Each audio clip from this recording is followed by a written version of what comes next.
Pour parler de la cathédrale, il faut que je parle de l'architecte en chef des monuments historiques, qui est Pierre-Antoine Gattier, avec qui je fais équipe. Donc, parce que si on doit parler de diagnostic, il est incontournable de faire référence à mon éminent confrère.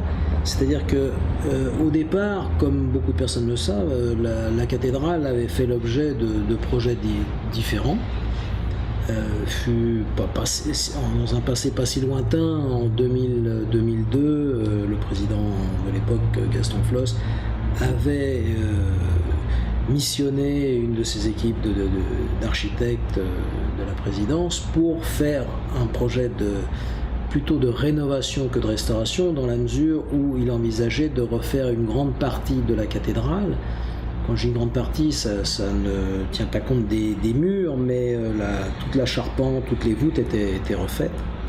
Donc la philosophie d'aujourd'hui est différente, mais seul un architecte en chef pouvait nous donner cette dynamique et cette idée de ne pas casser et de restaurer. C'est-à-dire que lorsqu'il a été missionné lui-même par le ministre Gégaud pour venir en 2008 faire une expertise, un diagnostic de l'édifice, il nous a d'abord beaucoup rassurés, parce que pour moi en tant qu'architecte et pour beaucoup de mes confrères au bureau d'études, l'édifice était en plus mauvais état que nous le pensions.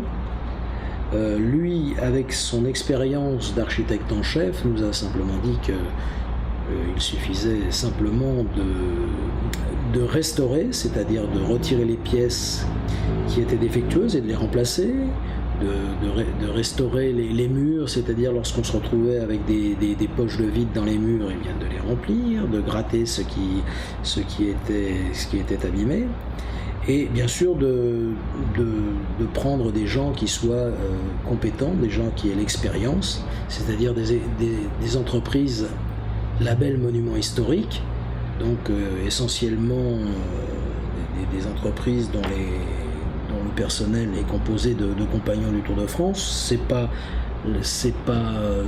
la généralité, mais enfin c'est souvent le cas. En tout cas, des entreprises qui ont l'expérience de monuments de grande qualité sur le plan historique.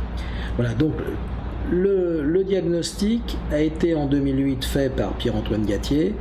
Il a été rassurant pour tous, et c'est ce qui a déterminé l'idée donc de la restaurer, de lancer un appel d'offres de maîtrise d'œuvre dans une équipe double, c'est-à-dire composée d'un architecte en chef et puis d'un architecte local.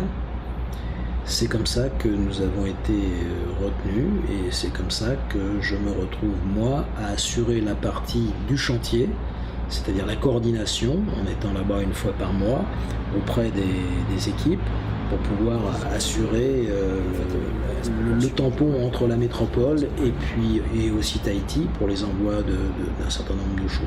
Voilà. Quant au diagnostic, donc, je pense que la question elle portait surtout sur le fait que tout le monde sait que la cathédrale avait été fermée au public. Elle a été fermée au public suite à l'expertise sur un rapport d'un bureau de contrôle. Parce qu'effectivement, si le bâtiment ne menaçait pas de s'écrouler complètement, ça c'est clair, néanmoins des morceaux de voûte menaçaient de tomber sur les fidèles et auraient causé certainement des dommages très graves.